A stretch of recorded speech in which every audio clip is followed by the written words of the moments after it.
Welcome back to MTG Burgeoning, your channel for all things magic. Today, we are going to add the next 20 creature cards with converted mana costs of 5 into our Momir Vig Cube.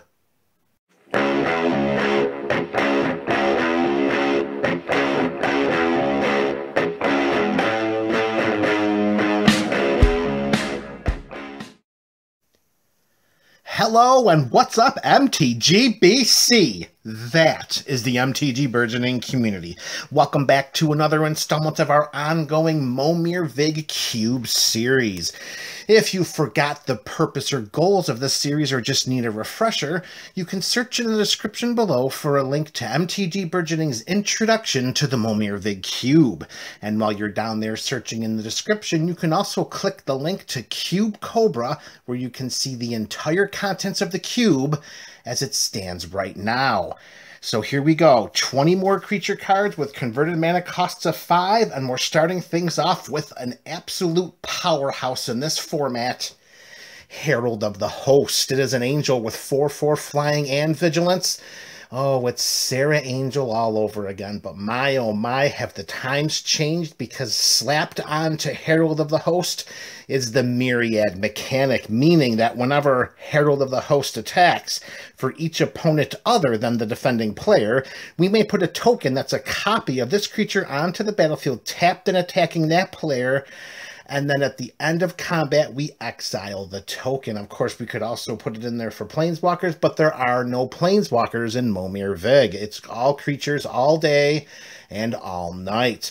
So with the 4/4 flying vigilance, we have the beautiful, powerful evasive mechanic of flying, the defensive mechanic of vigilance, which will allow it to block some chumpies that might come our way, and additionally, for each of our opponents, we're going to send a 4/4 flying angel right to their face. For the purposes of this format, where each player is beginning with 24 life, an evasive creature like Herald of the Host that can make other evasive creatures upon combat triggers is a very, very powerful creature and a fantastic addition to this cube. Creature number 2, we have Hero's Bane. Here we have a Hydra with 0/0, but it's going to enter the battlefield with 4 +1/+1 counters. Unfortunately, we have no evasion that we can slap on to Hero's Bane. There's no trample with this Hydra. However, for every 2 and 2 green that you pay, you can put X +1/+1 counters on Hero's Bane, where X is its power. So we're going to start off with 4, and minimally we'll get to 8, and then another 4 will get to 16, 32, and hopefully will only be a matter of time until some other creature may offer Hero's Bane some form of evasion, and then we can end up one-shotting one of our opponents. Creature number 3, we have Hunted Dragon. We got a 6/6 flying haster. Boy, oh boy, do not overlook the importance of haste in a format like Momir Vig. When Hunted Dragon ETBs, target opponent creates 3 2/2 white Knight creature tokens with first strike. So this is an example of one of those creatures that, although we're going to swing for 6 flying hasty damage, one of our opponents is going to have 3 creatures on their side of the battlefield just because Hunted Dragon ETB'd. This is going to be quite the potential for trade-off, because as we've mentioned many times during this ongoing Momir Vig Cube series, not every creature is going to be overly helpful or powerful. Even though we got a 6/6 flyer with haste, remember, any creatures that can create additional creatures, more likely for us than our opponents, are highly coveted in this cube. Next up, another dragon, another monocolor dragon, but this time it's blue. It's Fall Regent, a 4/3 flyer. When Fall Regent ETBs, we're going to tap down target creature in opponent's control. That creature does not untap during its controller's untap step for as long as we control Fall Regent. So we can tap down a biggin, or we can tap down a nuisance, or a creature that's giving us, we can tap down some kind of utility creature that's causing all kinds of nuisance or problems on the battlefield. And the last part of Fall Regent's text is completely irrelevant to this to this format because it says spells your opponents cast that targets Icefall Regent cost 2 more to cast. We have no instants or sorceries or enchantments or artifacts. It's all creatures all the time. So Icefall Regent's going to come down and tap down one of our opponent's creatures for as long as we control Icefall Regent. And the 4/3 flyer, again, another creature with evasion, very, very beneficial. All right, we got back-to-back mono blue creatures. This time it is Illusory Ambusher, a 4/1. The flash is meaningless because every creature that's summoned randomly through the cube is done so at sorcery speed and just once per turn. Whenever Illusory Ambusher is dealt damage, we will draw that many cards. Each time we summon a token copy from the cube, we must discard a card from our hand. And we also have to play a land so that we can use the mana to channel those creatures from the cube. So having Illusory Ambusher on our side of the battlefield may make our opponents think twice about filling our hands with lands that we can use to summon additional creatures from the Momir Vig Cube. Creature number 6 in our first mono black edition, we have Indulgent Tormentor, a 5/3 flyer. At the beginning of our upkeep, we will draw a card unless target opponent sacrifices a creature or pays 3 life. This should net its controller a large number of cards for as long as Indulgent Tormentor remains on the battlefield.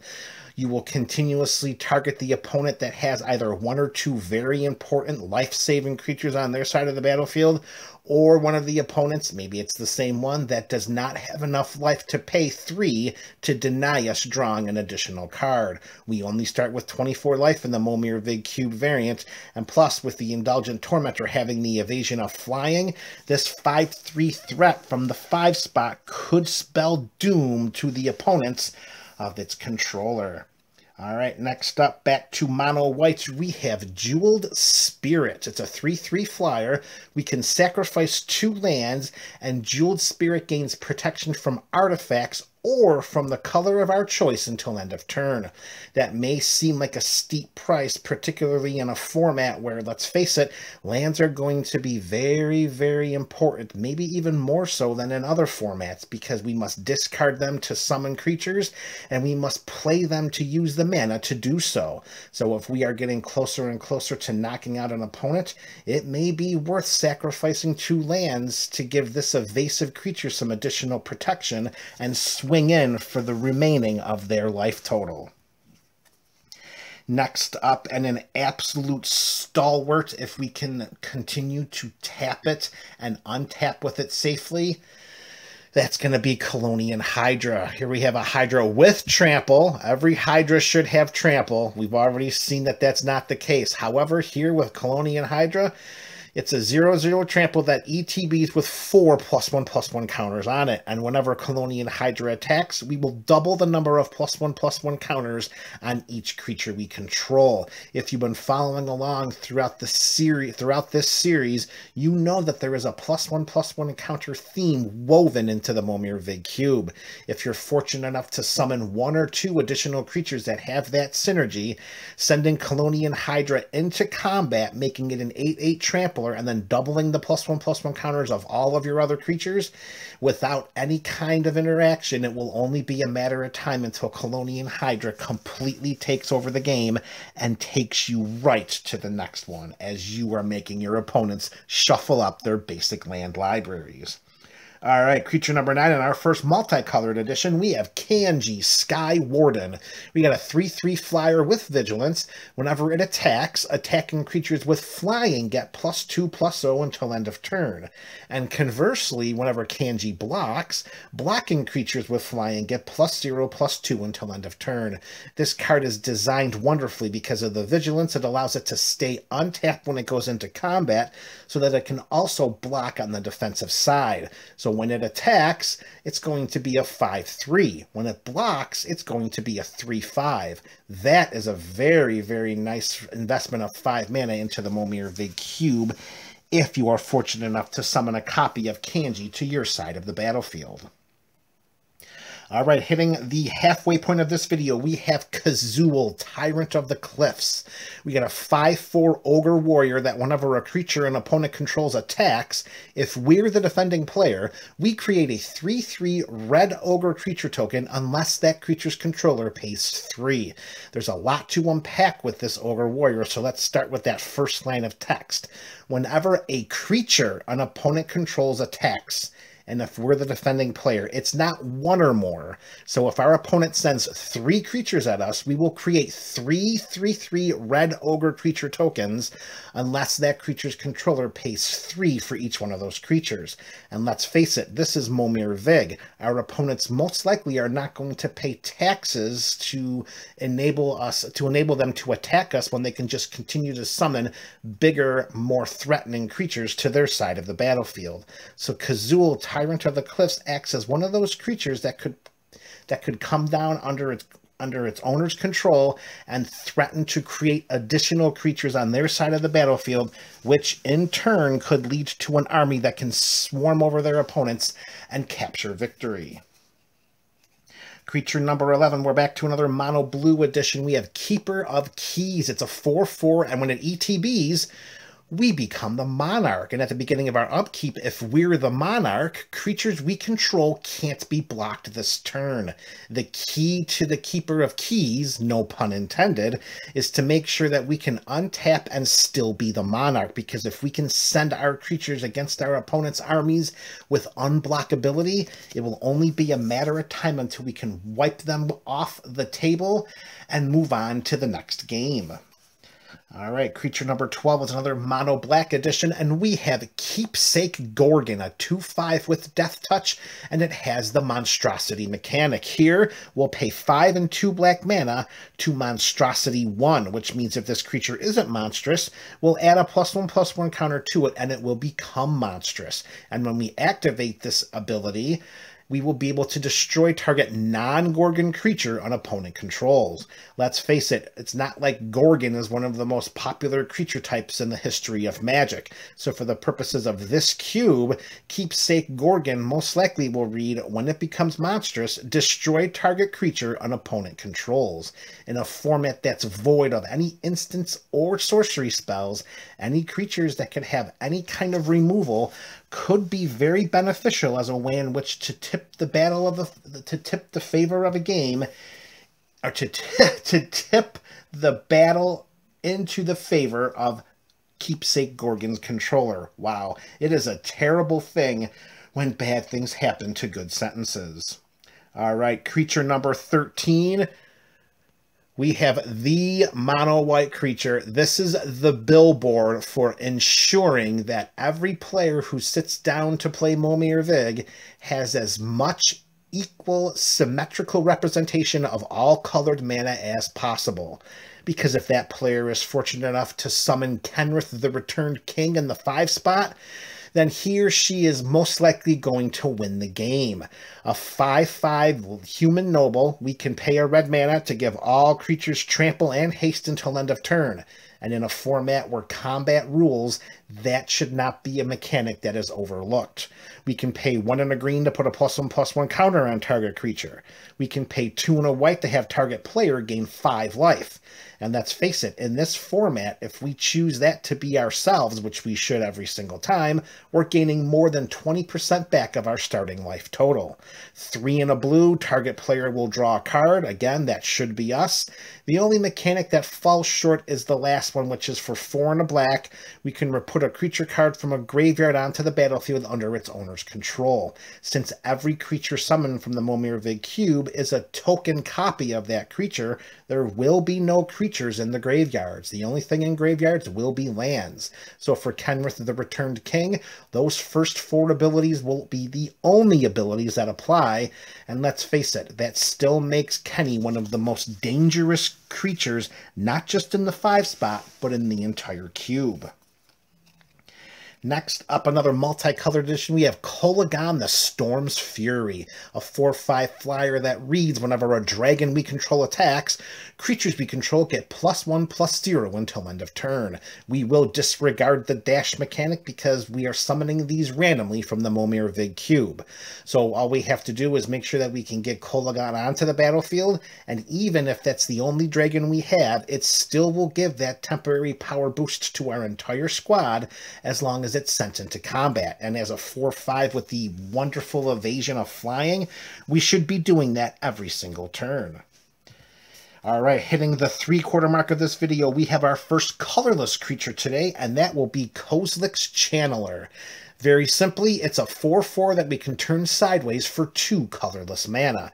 The power, toughness, and no abilities is a little bit of a concern. However, the 5 mana used to invest to get 2 additional mana starting at the beginning of our next turn is a great way in which to ramp to the highest level of summoning the creatures from the Momir Vig Cube. If we cast Kuzils Channeler on curve and do so on turn 5, when we untap for turn 6, as long as we play a land and have a card in our hand to discard, we can turn Kuzils Channeler sideways for 2 mana, tap our 6 lands for 6, and then we can summon a creature from the 8+ mana tier, which, let's face it, there is a 1 in 3 chance that one of those creatures could become on our side, could come onto our side of the battlefield with a mana value greater than 8.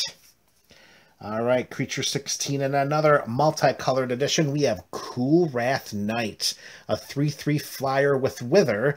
For anyone who's unfamiliar with Wither, this creature will deal damage to creatures in the form of -1/-1 counters. So there will be no healing during the ends of combat and during the ends of the end step of the turn. Those -1/-1 counters will stay. Creatures our opponents control with counters on them cannot attack or block. So this will completely nullify the +1/+1 counter theme woven into the Momir Vig Cube, this Momir Vig Cube, because they will just be sitting on the battlefield collecting dust. Cool Wrath Knight will make combat very difficult for any creatures that have any counters on them if they're under our opponent's control. All right, back-to-back multicolored creatures. This time it is Lavinia of the Truth, 4/4 protection from red. Nice to see some evasion in the form of protection.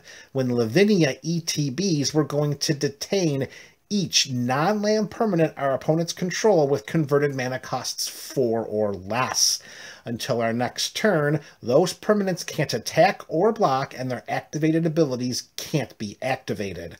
And there we have it, folks. Lavinia is going to come down, and let's be honest, because every single creature on the battlefield is a token copy of a creature summoned from the cube, their converted mana costs are going to be 0. So when Lavinia hits the battlefield, each creature under our opponent's control, they will be detained.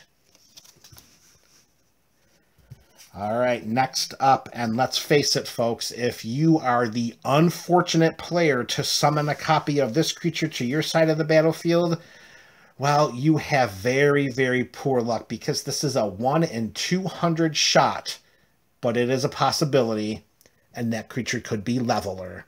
You can put 5 mana into your Momir Vig SIMIC Visionary Avatar, and if you are the unfortunate, unlucky person to summon a token copy of Leveler to your side of the battlefield, when it ETBs, you will exile your library from the game. And when you cannot draw a card from your library, you lose the game. So Leveler is one of those creatures from the 5 spot, and trust me, it will not be the only self-destruct kill switch creature included in this cube. It is certainly not one that you want to see come on your side of the battlefield. Creature number 19 is Light Wielder Paladin, 4/4 with first strike. When it deals combat damage to a player, we may exile target black or red permanent that player controls. So, I mean, it's going to be random whether or not any of our opponents have black or red permanents on their sides of the battlefield anyways, and we're going to need to sneak in for some damage to do so. But a 4/4 with first strike, that could be enough to swing in and deal some combat damage, and perhaps the bonus of exiling a black or red permanent. All right, last creature for today, creature number 20, and it is going to be another multicolored creature, and it is Lord of Extinction. Its power and toughness are each equal to the number of cards in all graveyards. A great big, huge, monstrous creature this should be, particularly from the 5 spot. It should not be out of the realm of feasibility that when Lord of Extinction comes down, we're looking at a creature that's going to have base power and toughness well over 10/10 if this is cast on curve. The only trouble, no evasion. However, you just keep turning Lord of Extinction sideways, and as the number of creatures begin to amass on your side of the battlefield, it will become simply a game of numbers. All right, MTG BC, there you have it. The next 20 cards into the Momir Vig Cube with converted mana costs of 5. Let me know in the comment section below, which are your favorites? This is MTG Burgeoning, your channel for all things magic.